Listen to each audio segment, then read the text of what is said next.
आशा है आप सभी अच्छे और प्रसन्न होंगे। चलिए आज हम पढ़ते हैं पाठ 14 झांसी की रानी। करते हैं इस पाठ की शुरुआत।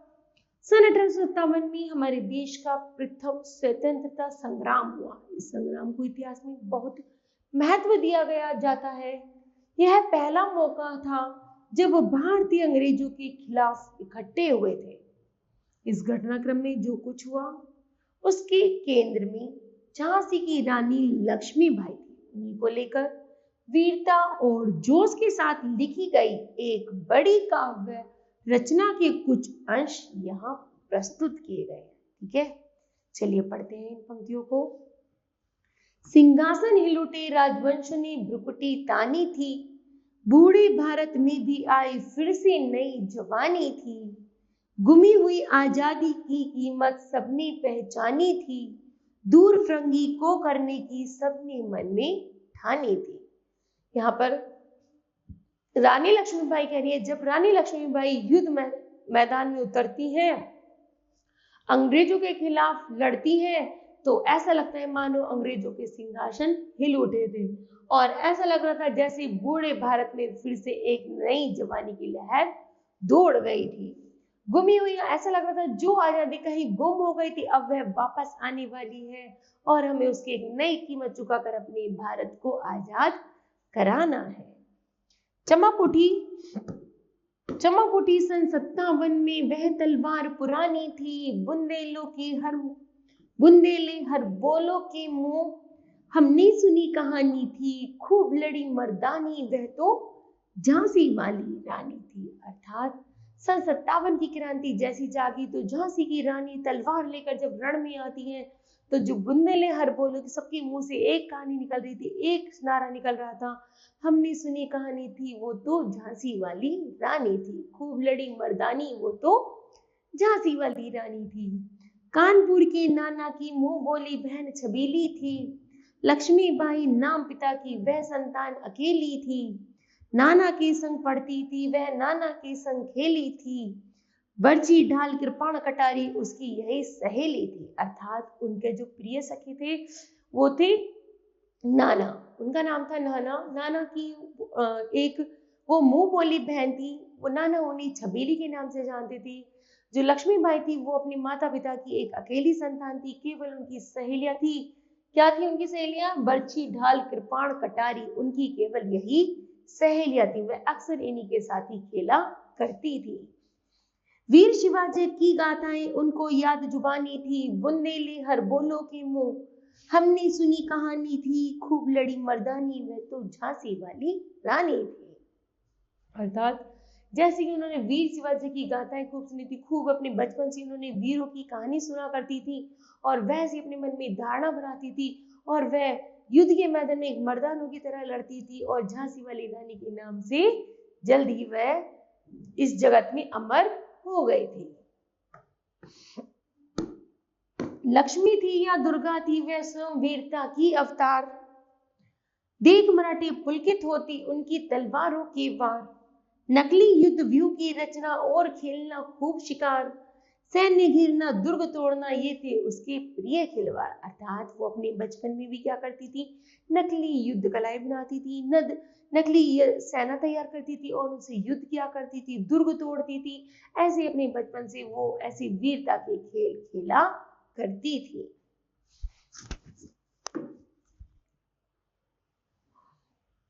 महाराष्ट्र कुल देवी उसकी भी आराध्य भवानी थी, बुंदेलो हर के मुंह बोलो, हमने सुनी कहानी थी, खूब लड़ी मर्दानी, वो तो झांसी वाली रानी थी। अर्थात वो महाराष्ट्र कुल देवी के समान उसकी आराध्य भवानी थी। केवल जो महाराष्ट्र की जो कुलदेवी है वह उनकी पूजा करती थी और उनके वीरता का हमेशा वरदान मांगती थी और वीरों की तरह अक्सर युद्ध के मैदान में लड़ा करती थी।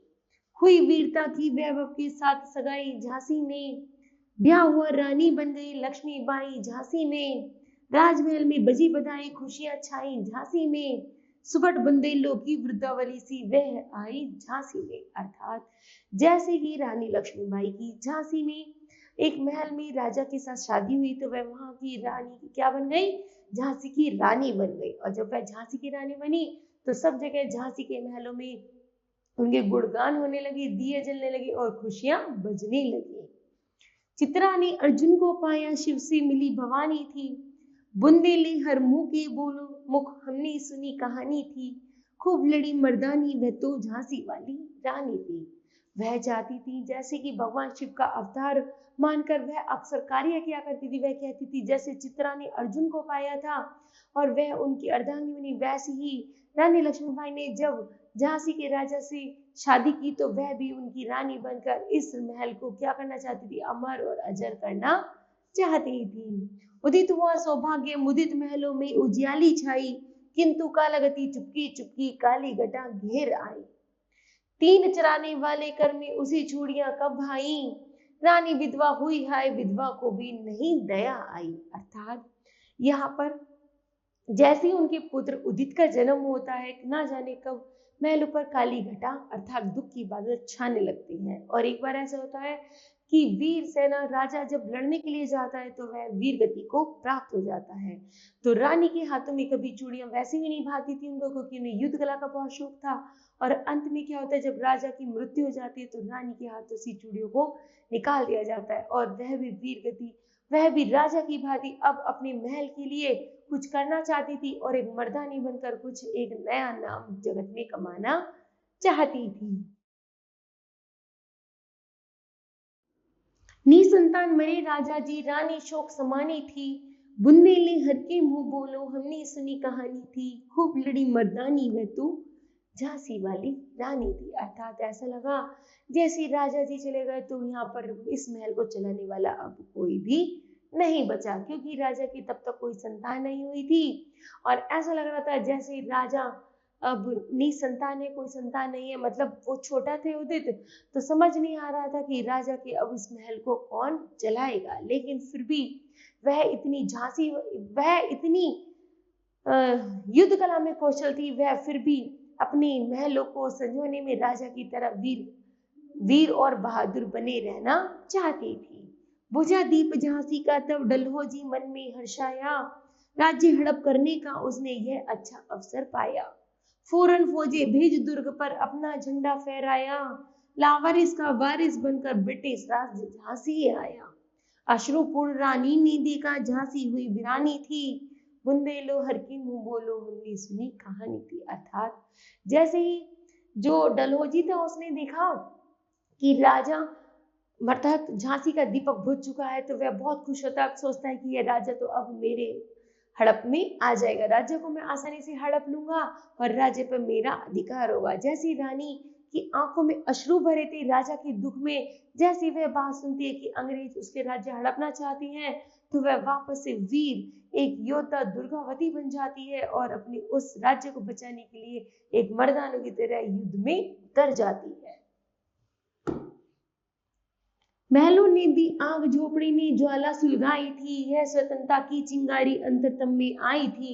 झांसी चेती, दिल्ली चेती, लखनऊ लपटे छाई थी, मेरठ कानपुर पटना ने भारी धूम मचाई थी। अर्थात जैसी लक्ष्मीबाई जब युद्ध मैदान में उतरती हैं तो उन्होंने क्या करा, उन्होंने महलों में आग लगा दी, झोपड़ी में आग सुलगा दी, यहाँ तक कि उन्होंने स्वतंत्रता की एक ऐसी चिंगारी फैला दी थी। उन्होंने मेरठ कानपुर पटना ऐसी सब जगह ऐसी धूम मचाई थी कि मानो अब स्वतंत्र होकर ही रहना है और अंग्रेजों को अपने देश से बाहर निकाल कर ही छोड़ना है।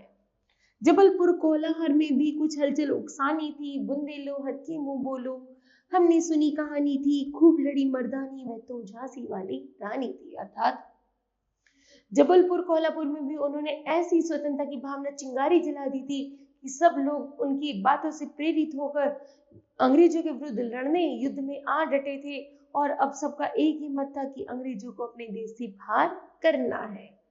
इनकी गाथा छोड़ चले हम झांसी के मैदानों में, जहां खड़ी है लक्ष्मीबाई मर्द बनी मर्दानों में। लेफ्टिनेंट वॉकर आ पहुंचा, आगे बढ़ा जवानों में, रानी ने तलवार खींच ली, हुआ द्वंद आसमानों में। अर्थात जैसे कि युद्ध शुरू होता है तो देखा जा रहा है कि रानी लक्ष्मीबाई मर्दानों आदमियों के बीच में एक मर्द बनकर खड़ी है और वह योद्धा की तरह राजा की तरह लड़ रही हैं। जैसे ही वो लेफ्टिनेंट आता है वह तलवार उठाता है तो रानी लक्ष्मीबाई अपनी तलवार निकालते हैं और उससे आसमान में हवा की तरह, झोंकों की तरह उससे युद्ध करना शुरू कर देती है।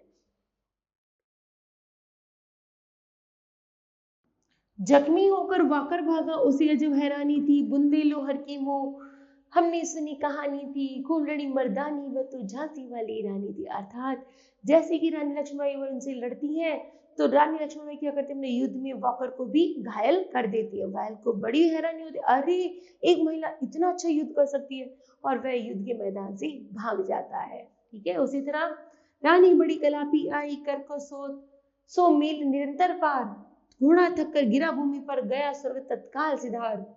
यमुना तट पर अंग्रेजों ने फिर खाई रानी से हार, विजय रानी आगे चल दी, किया ग्वालियर पर अधिकार। रानी लक्ष्मीबाई क्या हुई, बड़ी कलापी हुई, बड़ी थकी हुई, वह जैसे आगे बढ़ती है उनका घोड़ा भागते भागते थक कर की चूर हो जाता है और लेट जाता है, और वह स्वर्ग सिधार जाता है, अर्थात घोड़े की मृत्यु हो जाती है। जैसे घोड़े की मृत्यु होती है, रानी फिर भी हार नहीं मानती, वह आगे बढ़ती है और ग्वालियर पर अपना अधिकार जमा लेती है। अंग्रेजों की मित्र सिंधिया ने छोड़ी राजधानी थी, बुंदे लोहर के मुंह बोलो हमने सुनी कहानी थी, खूब लड़ी मर्दानी वो तो झांसी वाली रानी थी। अर्थात अंग्रेजों के जो मित्र थे सिंधिया जी, उन्होंने भी जब यह सुनी कि रानी लक्ष्मीबाई दुर्ग को तोड़ते हुए, अंग्रेजों की कायदे नियम तोड़ते हुए सब पर अपना अधिकार जमा रही है, तो वह भी उससे मैत्री कर लेते हैं और अंग्रेजों से अलग हो जाते हैं। विजय मिली पर अंग्रेजों की फिर सेना घिर आई थी, सबके जनरल स्मिथ सम्मुख था, उसने मुंह की खाई थी। कान्हा और मंदरा सखिया रानी के संग आई थी, युद्ध क्षेत्र में उन दोनों ने भारी मार मचाई थी। अर्थात अब की बार रानी लक्ष्मीबाई की जीत तो गई थी, ग्वालियर तो उन्होंने जीत लिया, लेकिन उसके बाद फिर से एक युद्ध शुरू होता है। अब की बार उन्होंने अंग्रेजों की सेना में जनरल स्मिथ आ गया और वह अंग्रेज किससे, रानी लक्ष्मीबाई के सम्मुख मतलब खड़ा होकर युद्ध करता है। जब दोनों में युद्ध होता है तो घमासान युद्ध चल रहा होता है, तो वो देखते हैं कि उन्होंने बहुत सारी सेना को हार कि रानी लक्ष्मीबाई बहुत सारी सेना को हार चुकी है।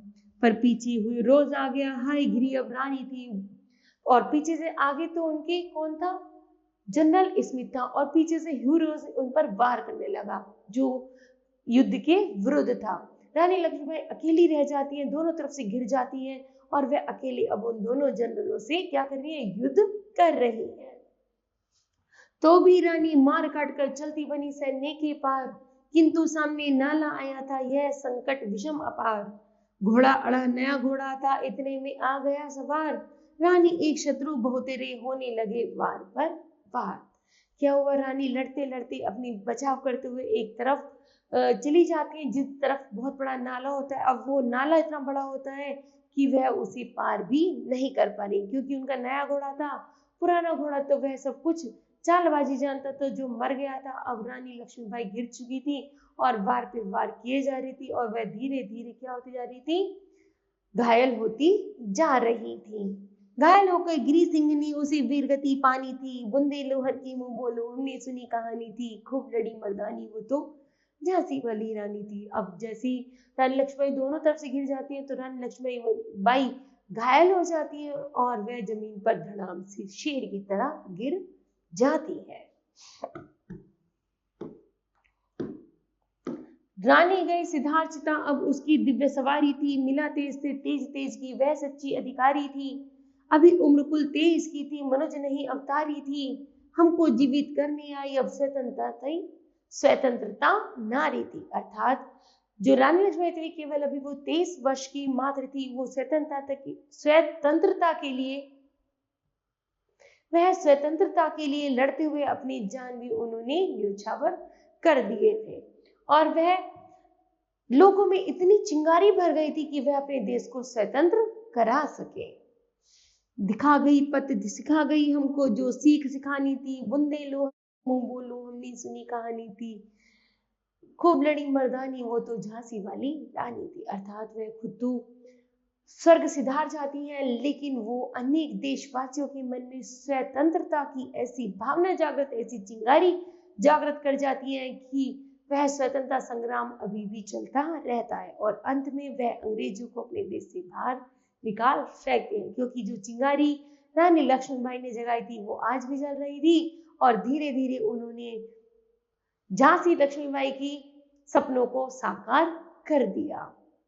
तो जैसे ही उन्होंने सुना था बुंदेलों के मुख से कि हमने एक ऐसी नारी देखी थी जो मर्दानों में मर्दस बनी खड़ी थी और वीरता से लड़ाई कर रही थी। अर्थात अंत में कह सकते हैं खूब लड़ी मर्दानी वो तो झांसी वाली रानी थी।